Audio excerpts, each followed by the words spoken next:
Hi guys, welcome to the next lecture. तो आज हम लोग बातचीत करने वाले हैं इलेक्ट्रिक फील्ड की।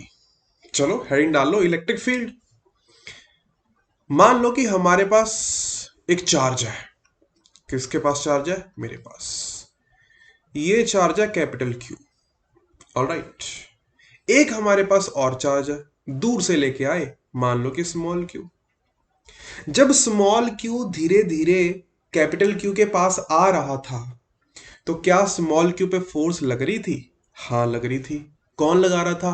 कैपिटल क्यू लगा रहा था। क्या दोनों के बीच में कोई भी कांटेक्ट है? नहीं है। फिर भी कैपिटल क्यू ने स्मॉल क्यू पे फोर्स लगाई। इसका मतलब कैपिटल क्यू ने अपने आसपास कुछ कुछ तो ऐसा फैला रखा होगा जिसके कारण स्मॉल क्यू पे फोर्स लगी। उसी कुछ कुछ को हम लोग इलेक्ट्रिक फील्ड कहते हैं। क्या ये समझ में आया? राइट। तो बेसिक डेफिनेशन क्या होगी? It is the impact of a charge around itself due to which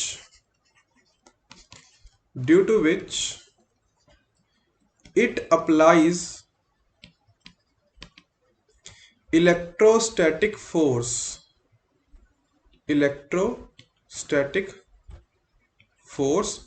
on other charges, on other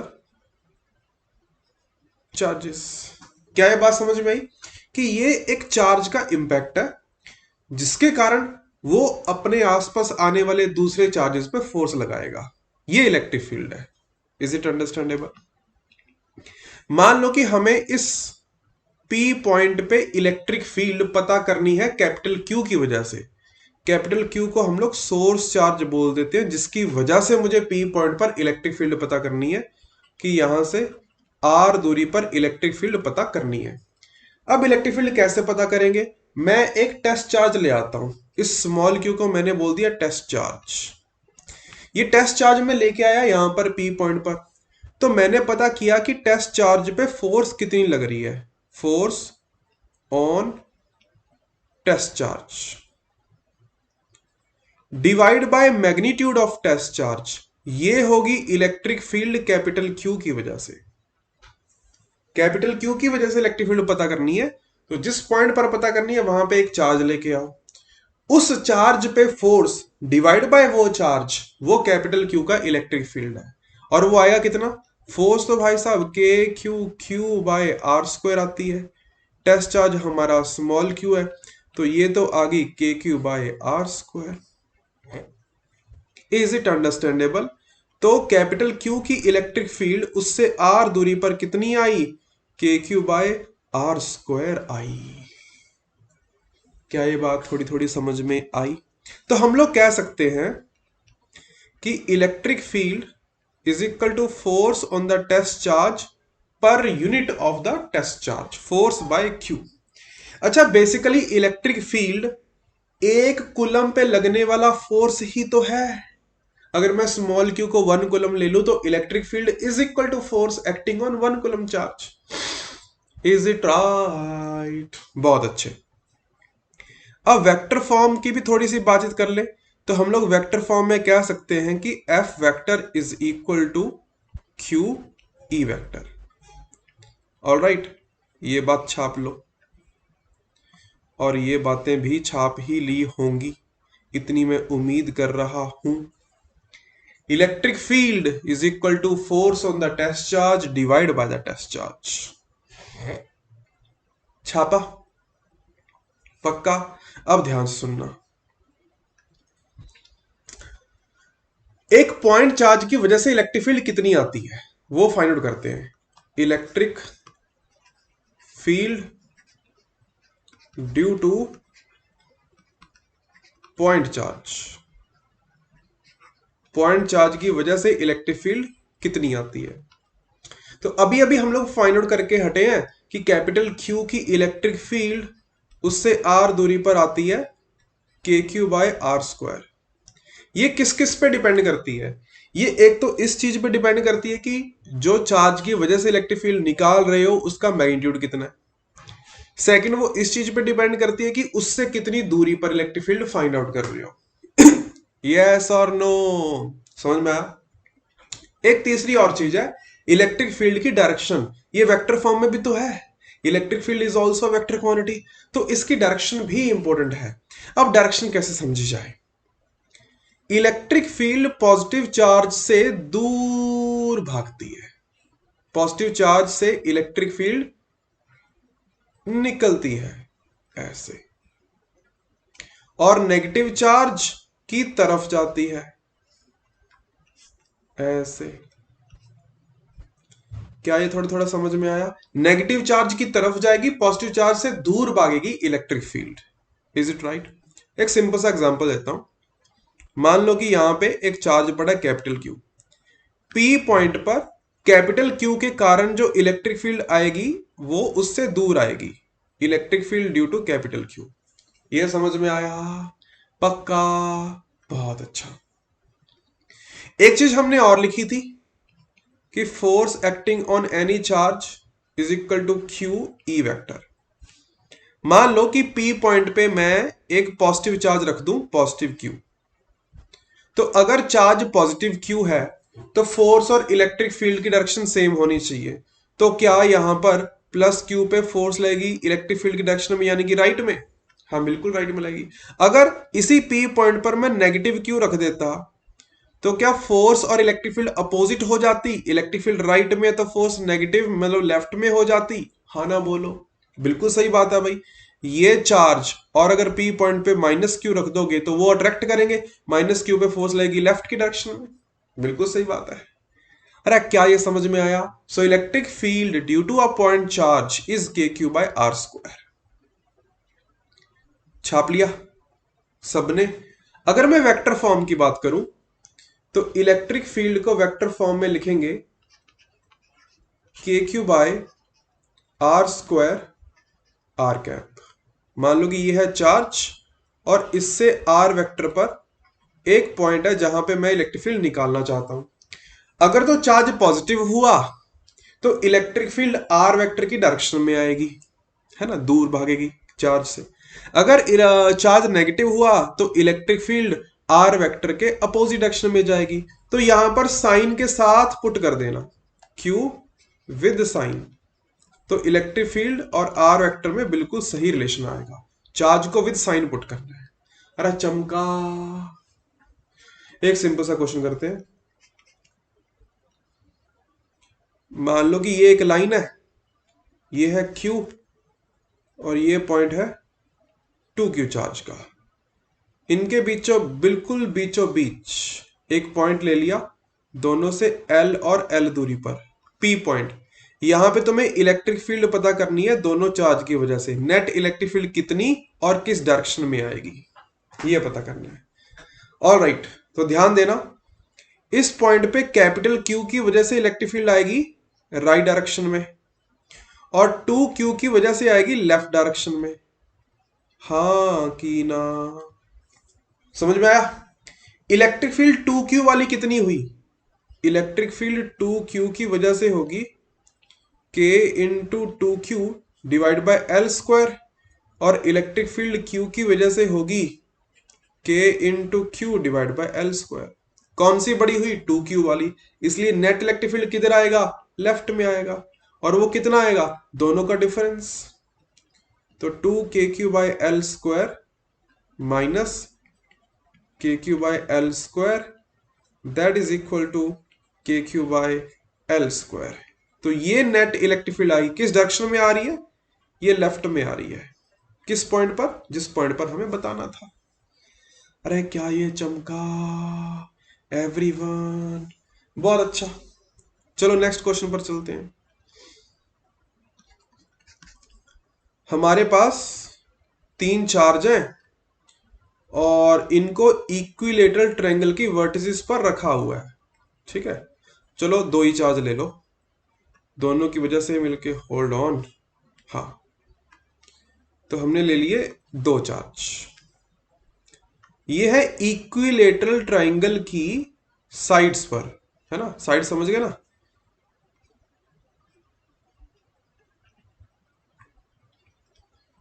तो तुम्हें पता करना है कि इस P पॉइंट पर नेट इलेक्ट्रिक फील्ड है कितनी, ई नेट एट P, ये पता करना है।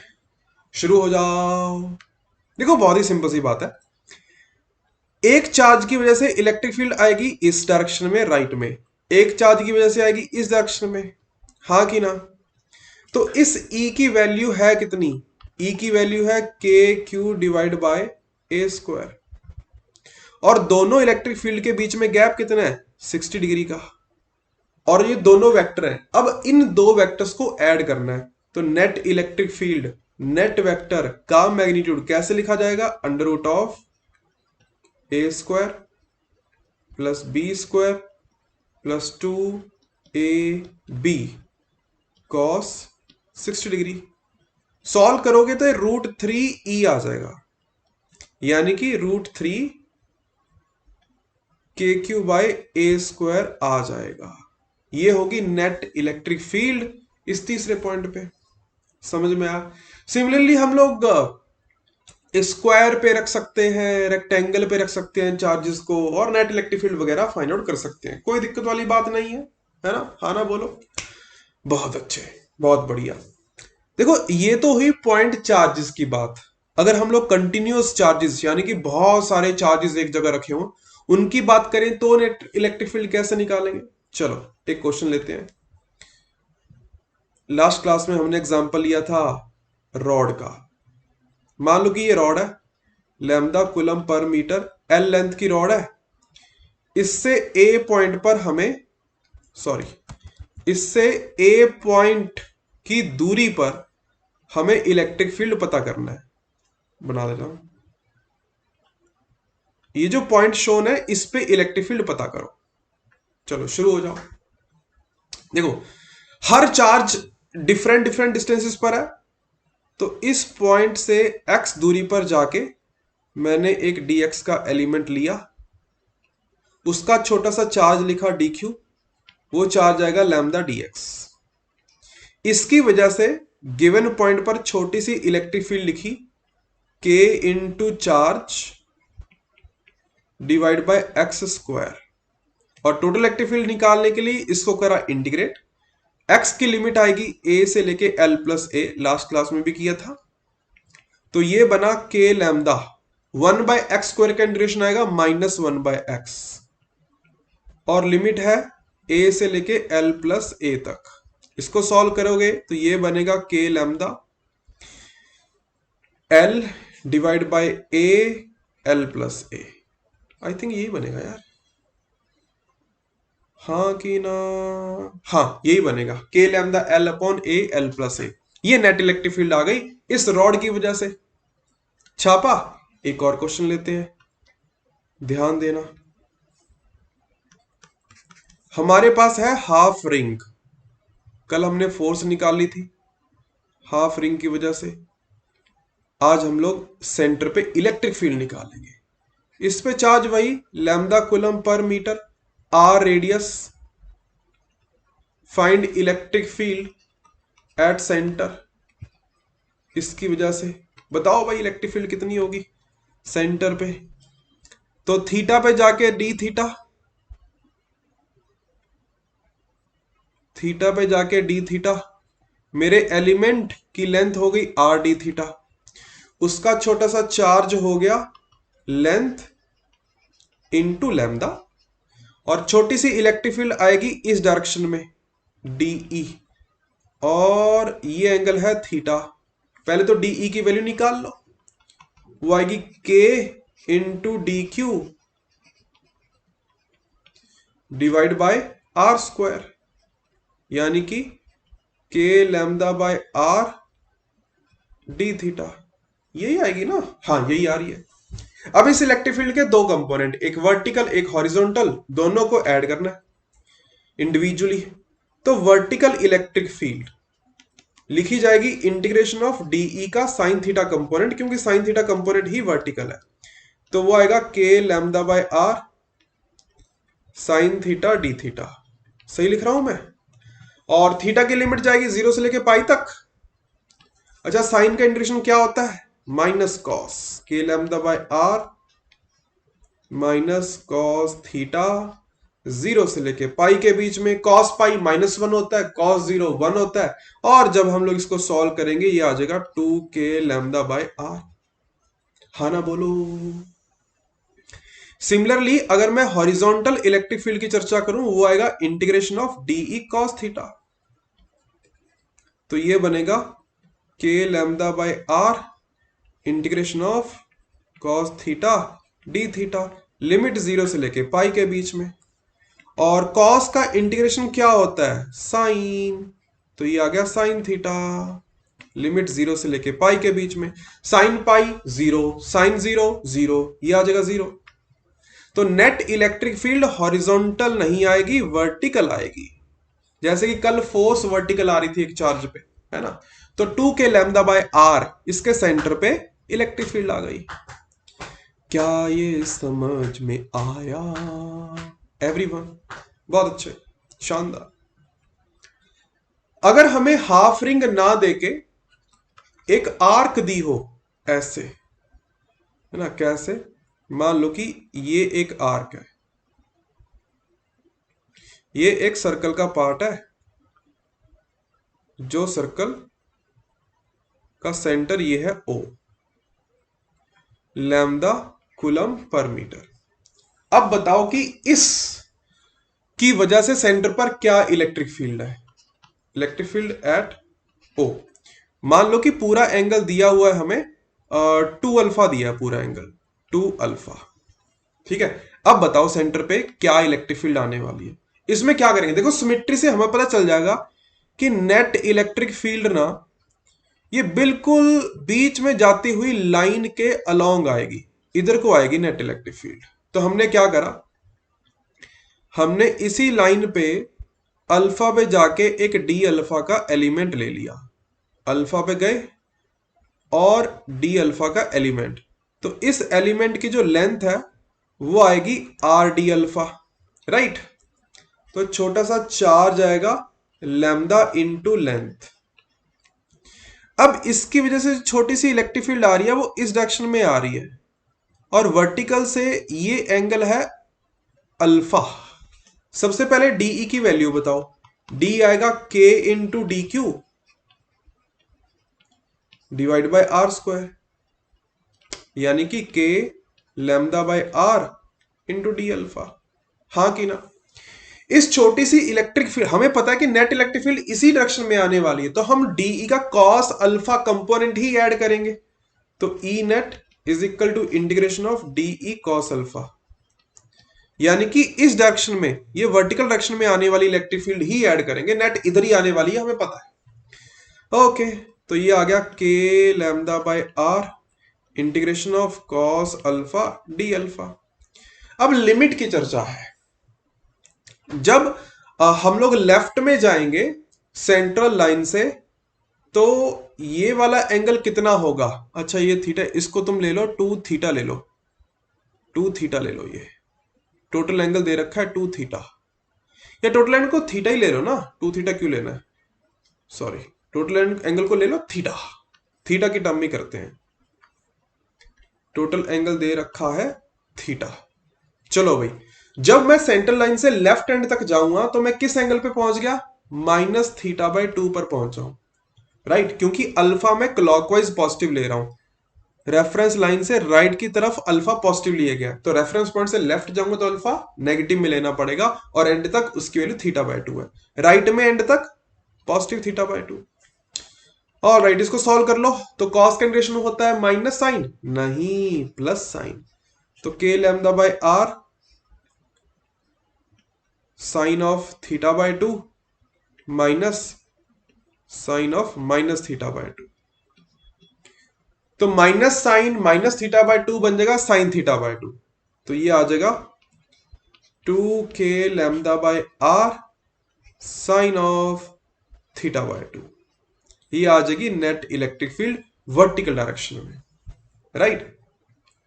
अब इसका देखना ध्यान से, लास्ट वाले क्वेश्चन में इसकी एप्लीकेशन। इलेक्ट्रिक फील्ड इधर को आएगी, नेट थीटा कितना है? पाई है, तो answer 2k lambda by r sine of pi by 2 आना चाहिए, साइन पाई बाय 2 कितना होता है 1, तो 2k लैम्डा बाय आर आना चाहिए। क्या 2k लैम्डा बाय आर ही आया था? हाँ 2k लैम्डा बाय आर ही आया था, बिल्कुल आया था। Is it right? बहुत अच्छे, शाबाश। छाप दो, छापिंग छापिंग एवरीवन, छाप दिया। ऑल राइट, चलो इलेक्ट्रिक फील्ड वेक्टर फॉर्म में कैसे निकाली जाती है उस पे थोड़ा सा क्वेश्चन ले लेते हैं एक। तो मान लो कि हमारे पास चार्ज है 2 कूलम का और पड़ा है 3,4 पे। Find electric field in vector form at 1,2 मान लो, ठीक है। तो ये ले लिया एक 2 कॉलम का चार्ज और ये ले लिया आर वेक्टर, ये है 1,2 पॉइंट जहां पे इलेक्ट्रिक फील्ड बतानी है, ये है 3,4, राइट। अरे यार, हाँ ध्यान सुनना बात, इलेक्ट्रिक फील्ड पॉजिटिव चार्ज से दूर भागती है तो इलेक्ट्रिक फील्ड आर वेक्टर की डायरेक्शन में ही आएगी। सबसे पहले इलेक्ट्रिक फील्ड का मैग्नीट्यूड निकालना है, उसके लिए आर वेक्टर का मैग्नीट्यूड पता होना चाहिए, मतलब आर की वैल्यू पता होना चाहिए। अच्छा, आर वेक्टर क्या आएगा? 1 minus 3 i cap 2 minus 4 j cap, ये है आर वेक्टर। और आर वेक्टर का मैग्नीट्यूड कितना है? Under root of 2 square plus 2 square यानी कि अंडर रूट ऑफ 8। तो इलेक्ट्रिक फील्ड का मैग्नीट्यूड आया k into q divide by r का स्क्वायर, रूट 8 का स्क्वायर बन गया 8। अब हमें वेक्टर फॉर्म में बताना है, तो ये बना k इंटू 2/8 बन गया k by 4 into r cap, क्योंकि इलेक्ट्रिक फील्ड आर कैप की डायरेक्शन में ही है, तो ये बना k बाय 4। आर कैप को मैं लिखूंगा r vector divide by r का मैग्नीट्यूड, यानी कि ये थोड़ा सा 2 को कॉमन लेके ये बना k बाय 2 रूट 8 माइनस आई कैप माइनस जे कैप, ये बन गया शायद इलेक्ट्रिक फील्ड इस पॉइंट पे। समझ में आया? तो ऐसे अगर दो चार्जेस दे रखे हो तो फिर दूसरी वाले की वजह से भी इलेक्ट्रिक फील्ड इसी तरीके से फाइंड आउट करो और दोनों इलेक्ट्रिक फील्ड्स को वेक्टर फॉर्म में ऐड कर दो, नेट इलेक्ट्रिक फील्ड आ जाएगी। समझ में आया? बहुत अच्छे। तो ये आज की सब थी इलेक्ट्रिक फील्ड की इंट्रोडक्शन। नेक्स्ट क्लास में हम लोग electric field due to finite rod, electric field due to semi infinite, full infinite rod, और electric field due to ring on the axis वगैरह, electric field due to disc, इस सब के बारे में बातचीत हम लोग नेक्स्ट क्लास में करेंगे। ऑलराइट, टाटा।